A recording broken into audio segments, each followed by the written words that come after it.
I have been working in particle therapy for, 25 years now, and spent a lot of time on the academic side doing research.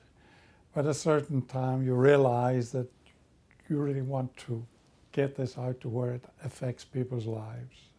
And that's what really led to ProCure. We wanted to really get the technology to where a large number of people would be treated with it, not just a few people in one academic center and a few in others. So that's where we got the idea of ProCure and the idea of taking it beyond academia and into the mainstream of radiation therapy in the United States, which is done by private groups of radiation oncologists or through community hospitals, and over 80% is done in that environment.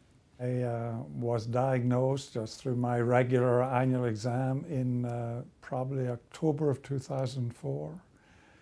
And went through all the battery of tests, and sure enough, I had prostate cancer at the level of which it should be treated. So I had a choice of where to go. Actually, I didn't have much choice to where to go. I'd built this thing.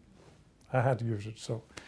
But I was very lucky. I did have a proton therapy facility, probably within 150 feet of my own office. So I didn't have to go very far each day. But that, of course, is unfortunately a very, very rare thing in the United States today still, that the number of people who have access to protons at all is very, very small. The number who have it within 100 feet of their office is probably still uniquely me. I started putting together a rough business plan, and I talked to my son, who actually is a pretty good businessman, and I said, I've got this business plan. What should I do with it? And he said, well, I look at it. So he looked at it and he said, He said, I'll talk, but I said, there's probably something in there, and I'll talk to my friend Hadley Ford. Hadley had worked with my son in other endeavors before ProCure. And so I met Hadley, I think, probably at Thanksgiving of 2004. And Hadley, I sent him a copy of the business plan, and Hadley said, we probably could work with this, and I'll think about it. So he thought about it, obviously, for a while. And about a month later, he contacted me again. He said, well, I've read this, and actually there's a base of a pretty good plan here. And I think I could probably work with you and raise some money, and of course, charge you a nice fee for raising the money. And I didn't hear again from him. That was presumably around December. Didn't hear from him again at the beginning of January. He called me in January and he said, I think that's really a good idea. I've been doing a little bit of investigation myself. I think there's really a unique opportunity here.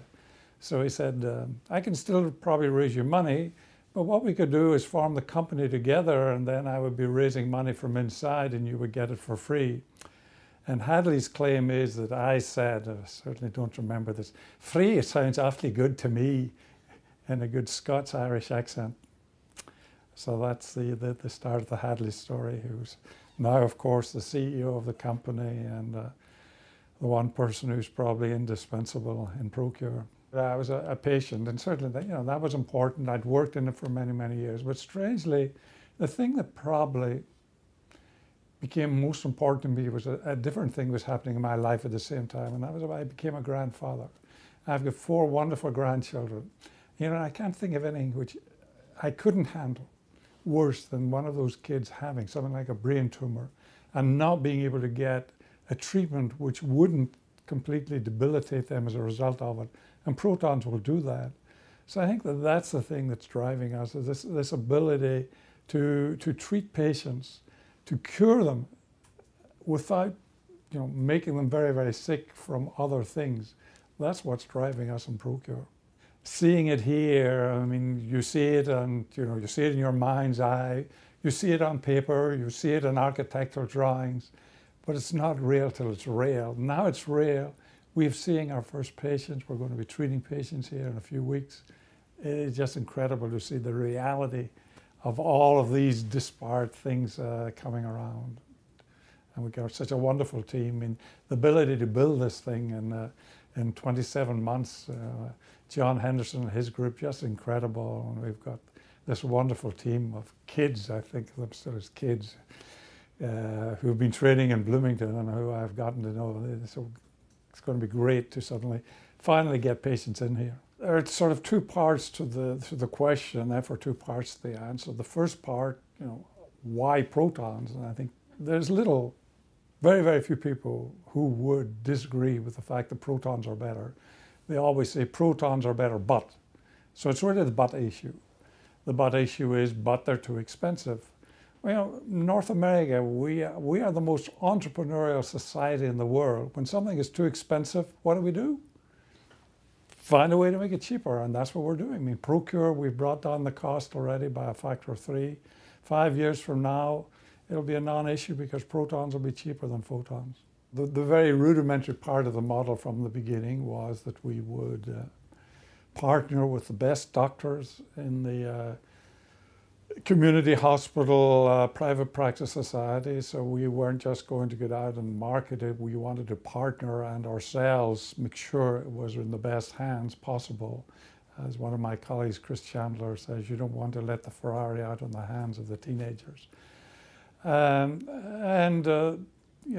the other things we realized that we're building it's a big, complicated piece of equipment.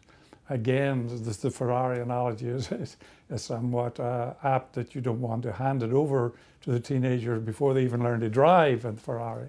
So we didn't want to hand the facility over to people before they'd got a lot of training.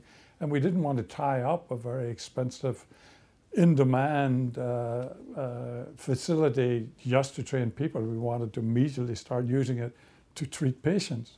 So we built a much cheaper facility in Bloomington where we can pre-train people before they come into the center here. When they come into the center, they're all ready to go. And are they ready to go? I mean, they are so ready to go. Our vision is protons will rule the world.